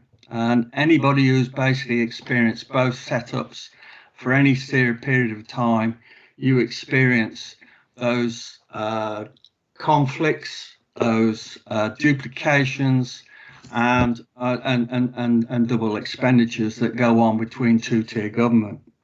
So why are we here today? There's the devolution paper and the local government reorganisation paper are the prime drivers, and those at district boroughs as well as ourselves at the county was well aware that was coming down the road. And it's about reorganisation of local government, and also that's where the mandate comes from. It was a reference to the fact there was no mandate for this. The mandate comes from the general election that was last December, and local government reorganisation was in that mandate. So there is a mandate for this. COVID-19 is what's exacerbated and accelerated the rate of change that we're going down in terms of local government change, and it's also kind of changed and also accelerated central government's impetus on their local government reorganisation. Trouble with COVID-19, it has put an awful lot of financial pressures. As Joe Barker pointed out, Stratford is skint, and a large effect of has basically kind of made them kind of concentrate their minds to find a solution to lower tier government financial embarrassment. At the moment, lower tier government, and not necessarily all those kind of in our county, but experience all over the country, lower tier government is really, really struggling to the extent that they're surviving from handout to handout from central government. Now, central government wants sustainable local government. And in part of that local government reorganisation is the realisation that they want a sustainable local government. And they've realised that two-tier government has had its day. I remember once someone said to me about two-tier government, it's something that's evolved, it's not, and it has not been designed. And if you was to have had a blank sheet of paper and say, design me local government, you would not come up with two-tier local government. So I think in terms of stopping as you are is not an option. Accentuating what we are is not an option. We are talking now solely and wholly on two options: single unitary or a double unitary, i.e. a split Warwickshire. So the other thing that kind of kicked off this argument was Stratford and Warwick, who have openly admitted, and as Tony Jefferson stated in a statement a while back, he says if we was a business, we would have to declare bankrupt. And they have had to have conversations with Warwick, and that conversation with Warwick and Stratford has resulted in them making this pitch for what is some kind of designed by some as a super local government or possibly a unitary. So this is what's concentrated our minds at the county. And the one thing I do not want to see is Warwickshire split. And I'll give you one good reason. And I've read several papers now. There's this paper that we've got before us, which is the report from PwC. I've also read the DCN report, which basically kind of itemises about local representation, which I felt was flawed because it didn't kind of itemise what was experienced by existing unitaries in their examples. And I've also seen their financial confidential report, which supports the financial figures in our report. So some people are saying this is not backed up, it is. And that financial report will be made accessible to the members before they go to vote on the 22nd of September. And I am kind of confident that the findings in our report that you've got before us in terms of the possible savings, and don't forget there's 3 scenarios there, ranging from 22 million to 80 million, which is the extremer case. But I've looked at those figures and they're well founded and well supported with our financial report. But the final thing that I also read was the CCN report, which was also commissioned at the same time in terms of options for local government reorganisation. And it goes through all the different options, which is single unitary, double unitary, treble unitary even, and double unitary with trusts in terms of things. And the one thing that came out with all those reports was disaggregation costs. And now a lot of people, it's a new word to a lot of us in terms of what disaggregation means, but it means it's splitting up the existing services which are delivered county-wide into 2 trusts, 2 areas. In other words, the scale that we've already got in the delivery and the economies of scale that we've already got will be split into 2. And now if you look on our financial report, you look at the disaggregation costs, and it makes the case for 2 unitaries basically less attractive because the kind of transformation costs go up considerably and the benefits to the county and to the residents is realised at a much later date. So the single unitary in the financial terms, it was always going to be the favoured one. But disaggregation, which I kind of equate to, if you want to put it into a straightforward language, is the dismemberment of the existing county services into, and it has a lot of downsides. There's risk and resilience, which is compromised. There's the performance of those services, which are compromised. The place implications as a result of that disaggregation, which is compromised. And then COVID recovery itself is compromised by disaggregation of our services.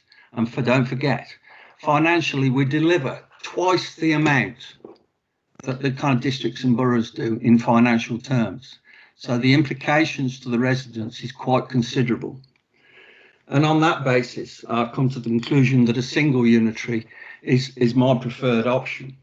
But there's another reason. The county has got a long history. It's been the centre of the country. It's been a centre of a lot of the politics and cultural being of this country, and I'm rightly proud of it. I'm just disappointed that kind of where Warwickshire Cricket Club is in Edgbaston, but there we are. We can't have it all. But another realisation is that we, as the LEP, we are combined with Coventry, which also used to be in Warwickshire, the old ancient Warwickshire. And as a CWLEP, combining back with Coventry, we are the highest performing LEP in the country. And also we are the fastest growing region in the country prior to COVID. So why would we put all that at risk by splitting Warwickshire into 2, which would basically kind of compromise its influence on the world, compromise its influence with the West Midlands and also the LEPs. It just seems to me a very backward looking step, and also would be bad for the residents of Warwickshire. So again, I kind of come to the conclusion that we can only go the single unitary route, because for stopping as we are is not an option. And we have got to concentrate on recovery from COVID And I kind of come to the conclusion, a lot of people will also criticise this. Well, why now? Why shouldn't we be concentrating on COVID and getting over the crisis that we're in now? I take the view that the challenges posed by the COVID recovery will be best served by a single, one authority approach. And the delays to unitary would compromise and the speed and the opportunities posed by that recovery. We would be doing things twice, and that would be bad for Warwickshire again and its residents and the economic recovery in Warwickshire. So again, I kind of come to the conclusion, single unity is the only approach. But there's an awful lot of comments being made just now over the last half an hour to an hour in terms of there's not enough detail. No, of course there's not enough detail, because it is down to us to design what that single unitary will be like. And I implore and invite those in the districts and boroughs, once they realise this is the best approach, to come together and kind of be involved in the design of how the single unitary Warwickshire should look. And that means that local representation, that double devolution, that opportunity to give better parish councils powers. All that is in the design, and that is where we need the contribution from the districts and boroughs to get the best for the Warwickshire residents. So on that basis, I support the motion. Peter, thank you very much. And Cam, you did have your hand up. I don't know what had happened, but you are the last speaker, and I will wind up after you. Thank you very much, Cam, to you. I have slightly lost you at the moment. If you're there, would you like to? Cam, you're on mute. Okay, can you hear me now? Yes, I can. Oh, lovely. Thank you. So many of our speakers have spoken about the eye-watering figures that are within the report. But I have to say, you know, those eye-watering figures are not new to us at the county. Last term, or throughout this last financial term, we are one of few authorities that have made a saving of £90.2 million. And that in itself is not only eye-watering, but a massive achievement. As the portfolio holder for customer and transformation, I think it's only right and proper that I actually talk about transformation and the delivery over the last 2 years and what that has contributed to the services and also to the residents of Warwickshire. So over the last 2 years, the council has delivered the whole organisation-wide transformation that has embedded a new operating model with a new strategic core, supporting a commissioning model of service delivery. Every service was redesigned to fit the new model, and new leadership structures, starting from our chief executive, were implemented to ensure the organisation continued to not only innovate and improve, but most of all, ensure that we continue to serve the residents of Warwickshire. During the last 2 years, the transformation projects from start of the project and over the period of the MTFS has demonstrated a saving of 24.3 million, with a projected delivery of ongoing 10.1 million a year. And that, again, is eye-watering. But what I also wanted to touch base on is the digital approach. Post-COVID, we transformed our digital approach, providing a resilient technology platform that empowered all our employees and services to operate in a safe and flexible way. And what that has shown and proven to do is that 4,500 staff, when we went into lockdown, were able to work from home. And again, that itself is a massive achievement. Post-pandemic world, and the work with partners such as the schools and NHS to deliver our services safely right across the council. The council's website has been redesigned, providing a web presence that is clear, appreciated by residents and used daily as a communications and services hub, with the platform in place to support many more services to set up a digital presence moving forward. And last but not least, the partnership working. As we moved into lockdown, the Resources Directorate colleagues worked with district and borough councils, emerging services, community and voluntary sectors, and the military planners to put the shielding hub together to ensure all our extremely vulnerable people were protected right across Warwickshire. We set up local delivery hubs, the new hotline, free phone number, and sent information to residents. Council staff were reassigned to help in the shielding hub with befriending calls, delivering library books, and there was so much more going on. And the benefits. The case for change is based on our residents, our communities and the places and the makeup of Warwickshire. We've talked about double devolution and what that can bring. But what I want to talk about, if I may, just for one moment, is a personal story. And that is around, obviously as the equality and diversity champion, I just want to share with you how important it is to sometimes put your head above the parapet and be the one speaking. In 1963, an Asian man got on the bus. He had not been in this country long, and he had arrived from India. He saw that there were seats empty on the bus, but also saw there were white passengers sitting on one side and a few black passengers on the other. So he decided to stand. The bus driver stopped the bus and basically told him that it didn't matter what colour his skin was, he wasn't white, and therefore he should be sitting on the black passenger side.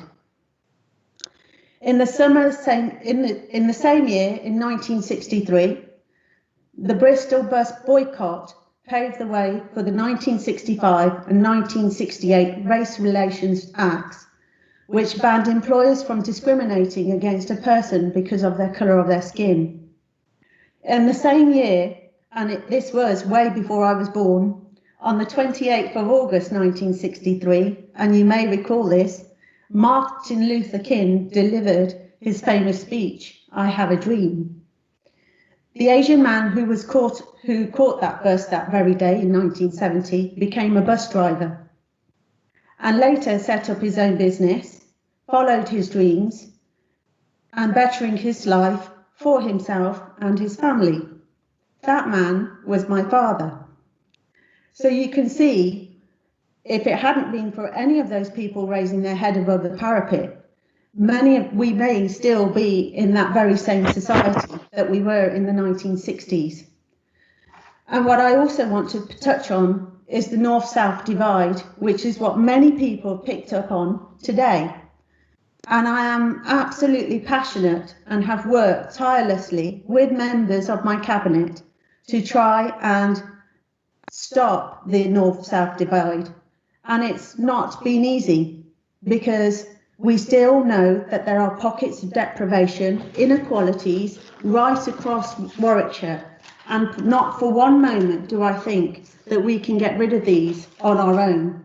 But together we are better, and together we are greater. And that means the districts, the boroughs, all of us.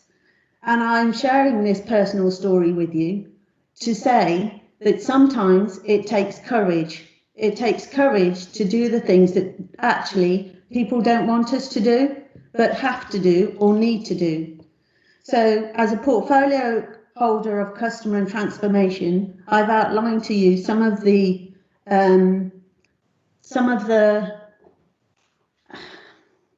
roles, some of the plans, some of the deliveries that we have achieved over the years.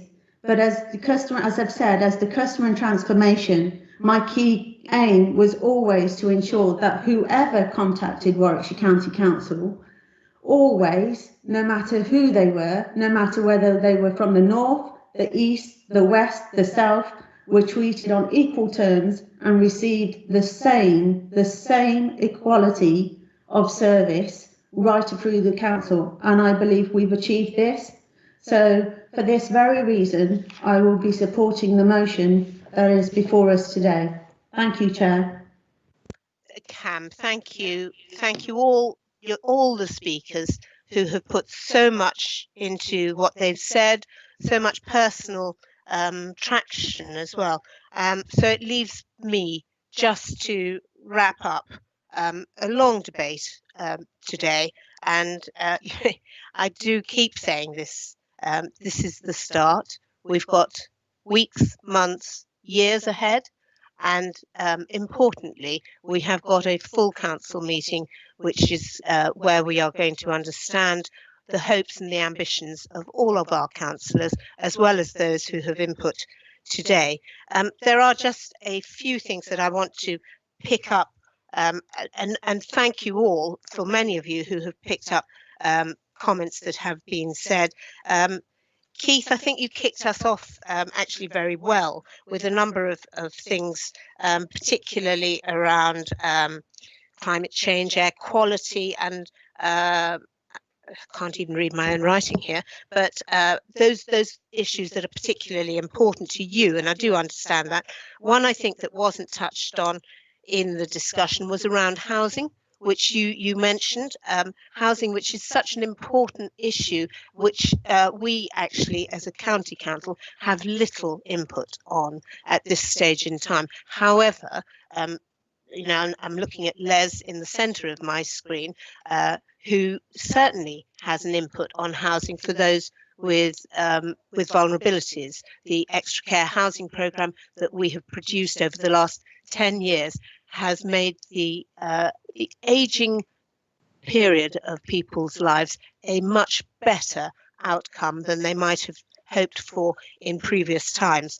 And in a way, what I see around that is our ability to innovate and change, and as well as that, listen to those residents who have been found themselves in difficult situations at that time, and deliver a service that helps them. And it is touching on that point that Cam says we need to address the needs of people when those needs arrive.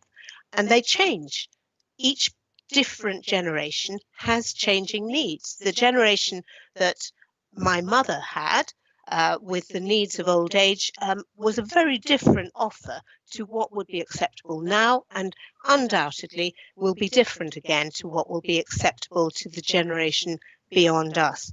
So I think our ambition is always to change.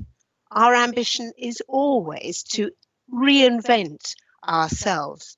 The journey that we start this conversation on is about that level of change. It's about the ambition that we have and have always had, certainly over the last 10 years, to improve ourselves all the time and make better what we can. The partnerships that we have built up, because when I joined this council in 2001, there were very few partnerships. Everything we do now, everything is in partnership.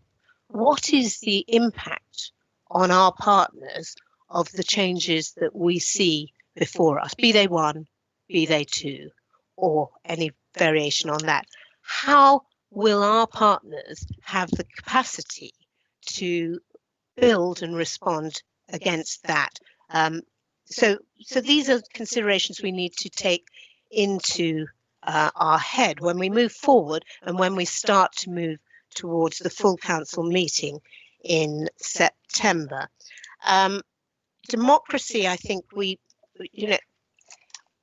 I was really concerned if we effectively designed within this paper what we think it should look like. It isn't about what we think. It is about what all of us, 248 councillors, want to see for the future. It is about actually what our residents want to see for the future. So that consultation that needs to happen and the dialogue that we should have with our residents about how we shape a council for them needs to be had.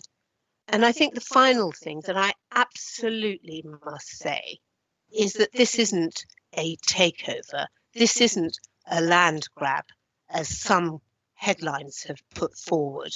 And that would be extremely, it's cheap words, really cheap words. This is about trying to do the best for our residents. And I believe 248 councillors all want to do the best for their residents. And I think it's cheap to try to reduce that to headlines. So I am going to read out to you all the recommendations that we have before us. And I would like to, at the end of that, I will ask for those in favour to put their hands up. And this is Cabinet, of course, to put their hands up. I will then ask those against to put their hands up.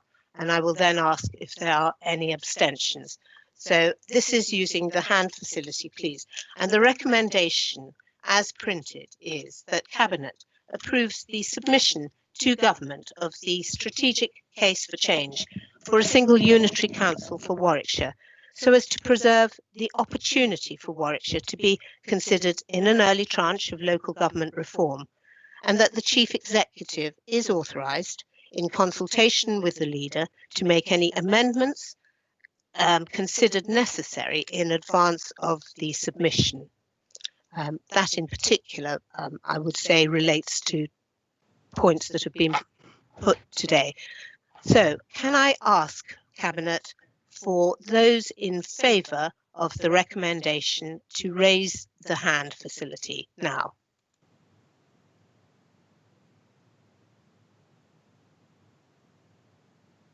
Oh, for goodness sake.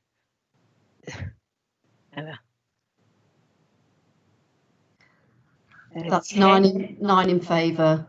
I take it then that is a unanimous vote in favour.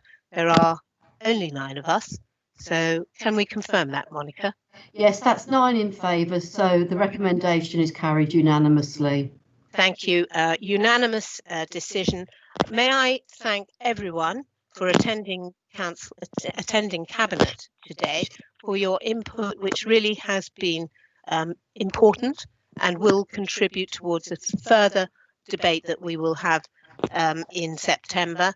And may I thank our visitors, our 3 councillors who inputted at the beginning of the meeting. Thank you, Andrew, Julie and Adam. And may I wish you a happy rest of the day. Thank you all. Bye-bye. Bye, Izzy.